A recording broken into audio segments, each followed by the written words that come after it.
Hi, I'm Cooper. Before I continue, please like and subscribe. One click from you means more stories can be shared. Help us reach 1,000 subscribers and make a difference. Let's begin. My morning routine starts at 5:30 a.m., making lunches for Emma and Noah before they wake up. They're 8 and 6 now, growing so fast it's hard to believe. 6 years ago, their mother just vanished from our lives without warning. I still remember that day, coming home from work to find the kids with the teenage babysitter who looked panicked. "Mr. Cooper, I've been trying to call you. Mrs. Sarah left hours ago and hasn't come back. After putting the kids to bed, I found her note on our dresser. I can't do this anymore. The kids deserve better than me. Don't try to find me. Sarah." That first night, I sat on the kitchen floor at 2 a.m., completely lost. "Daddy, where's Mommy?" Emma asked the next morning, her little face scrunched with confusion. "Mommy had to go away for a while, sweetie." "When is she coming back?" Noah could barely form complete sentences then. "I don't know, buddy." That was the hardest conversation I've ever had. Those early months were a blur of daycare drop-offs, microwave dinners, and falling asleep at my desk at work. My boss nearly fired me twice. "Cooper, you look like hell. Move in with me for a while," my sister Lisa insisted after finding me sorting laundry at midnight. "I can't dump this on you." "It's not dumping. It's family helping family, just until you get your feet under you." Lisa was my lifeline. She helped with the kids while I picked up extra shifts to save for our own place again. The parent-teacher conference for Noah's kindergarten changed everything. That's where I met Melissa. "Mr. Wilson, I'm Melissa Taylor, Noah's teacher. He's been having trouble focusing in class lately." I looked terrible that day, hadn't shaved, wearing the same wrinkled shirt from yesterday. "Sorry, it's been challenging at home." After the conference, she touched my arm. "Single parenting is tough. I have resources that might help." Those resources turned into coffee meetings, which became dinner dates after Lisa insisted on babysitting. "You deserve happiness too, Cooper. The kids adore her, and so do you." Our first real date, Melissa brought board games instead of wine. I thought the kids might want to play too. That's when I knew she was special. The day I proposed, Emma helped me set up a scavenger hunt around our house that ended with Noah holding the ring box. "Will you be part of our family forever?" Emma asked Melissa before I could say anything. "That's what I was going to ask," I laughed. Our wedding was small, just family and close friends. Lisa was my best woman. "You did it, little brother," Lisa whispered during our dance. "You built something beautiful from the wreckage."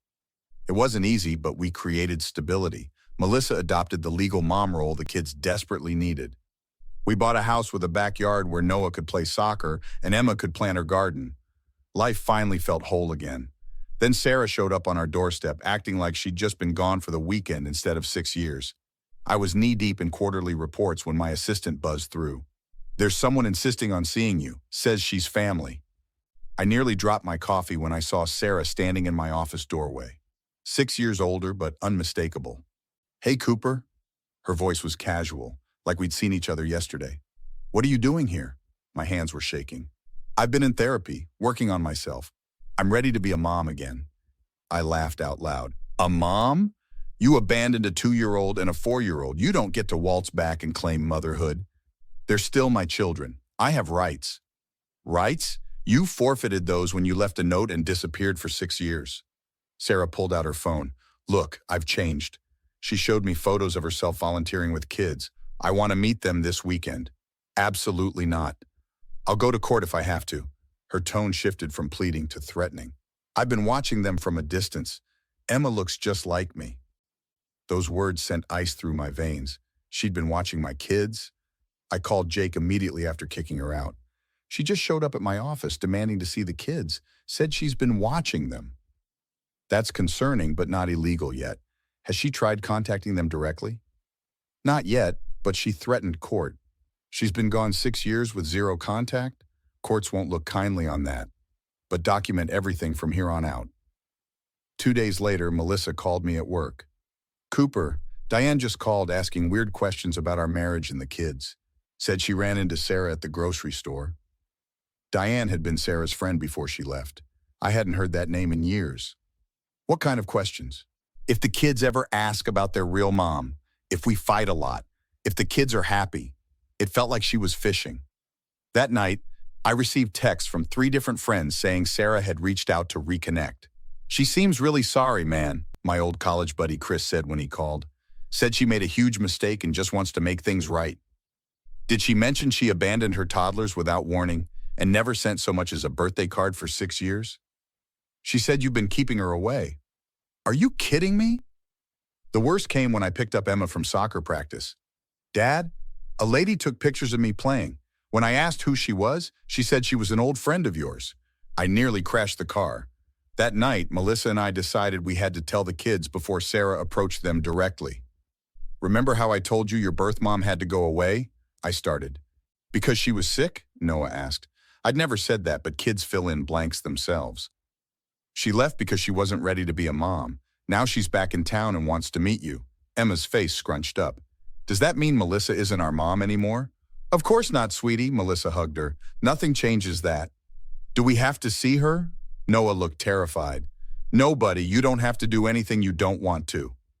The next morning, Sarah was waiting outside Noah's school. The principal called me after she tried to sign him out as his mother. I've called the police, the principal said, but she left before they arrived. By afternoon, she was blowing up my phone. You can't keep my children from me. I'll take you to court. I'll tell them what a controlling monster you are. I slammed my phone down after Sarah's 15th call. This wasn't just about reconnecting. Something felt off. We need to find out where she's been these 6 years, I told Jake over beers that night. This sudden mommy act stinks. I've got a buddy who's a private investigator. Give me a week. 7 days later, Jake dropped a thick folder on my kitchen table after the kids were in bed. Your ex has been busy. 5 different cities, 4 serious relationships. 3 of them had kids. She lived with other people's children? Melissa looked shocked. Yep, and each relationship followed the same pattern. Meet wealthy guy, move in fast, live off him, then vanish when things get tough or money gets tight. I flipped through photos of Sarah with different men, playing happy family with their kids. Her last boyfriend was the jackpot, Gerald Manning, real estate developer worth millions. They were together almost 2 years until he dumped her 3 months ago. Right before she showed up here, I connected the dots. The timing's not coincidental, Jake nodded. She's been unemployed since. The next morning, Melissa showed me her phone, a string of messages from an unknown number. You're not their mother, I am. They deserve their real mom, not some replacement. I wonder what they'd think if they knew what kind of woman you really are. Block the number, I said, and we're filing a police report.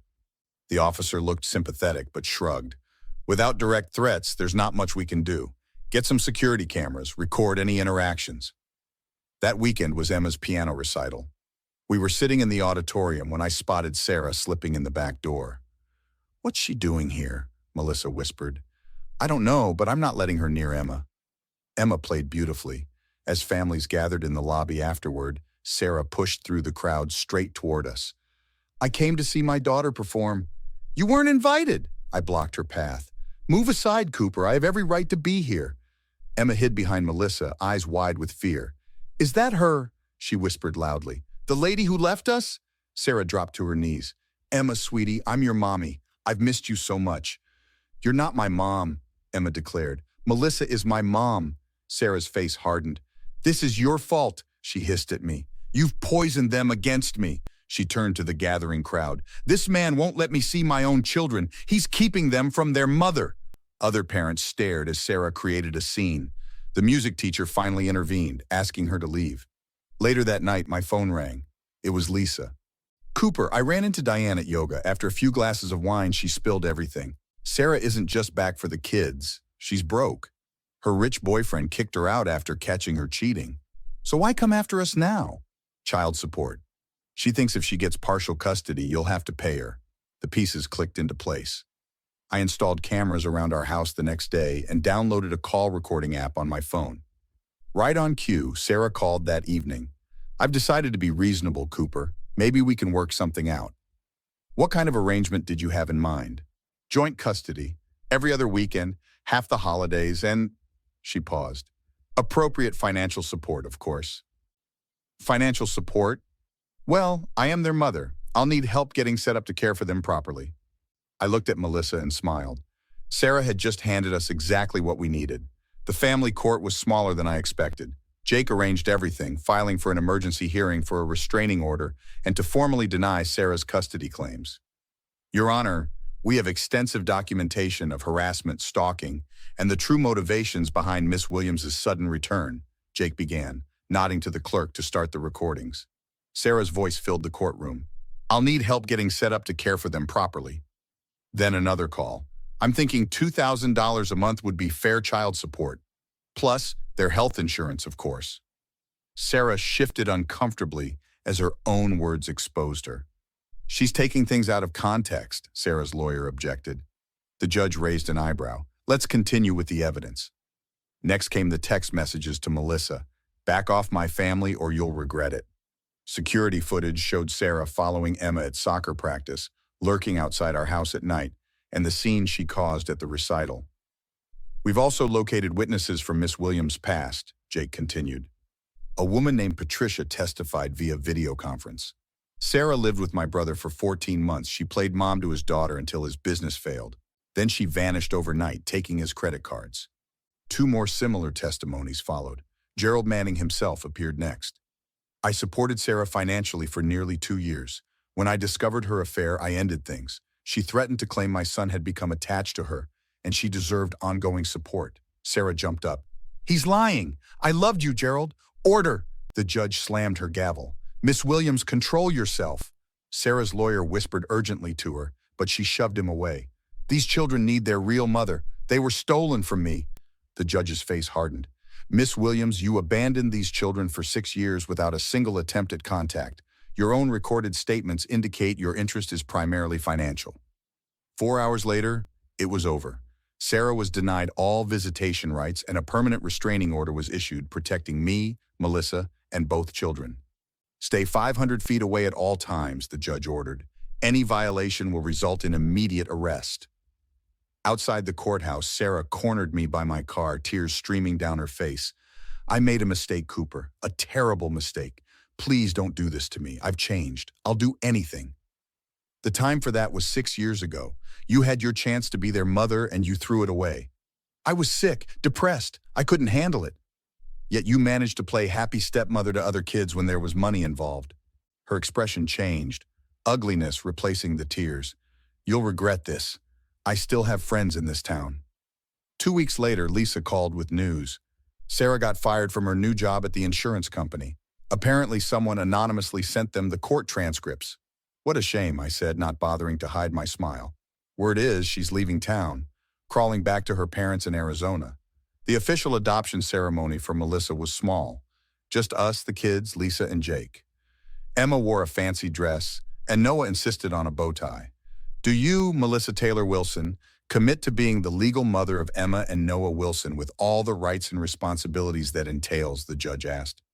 I've been their mom in my heart for years, Melissa said. Now it'll just be official on paper, too. The kids cheered when the judge signed the papers. Noah high-fived me while Emma hugged Melissa fiercely.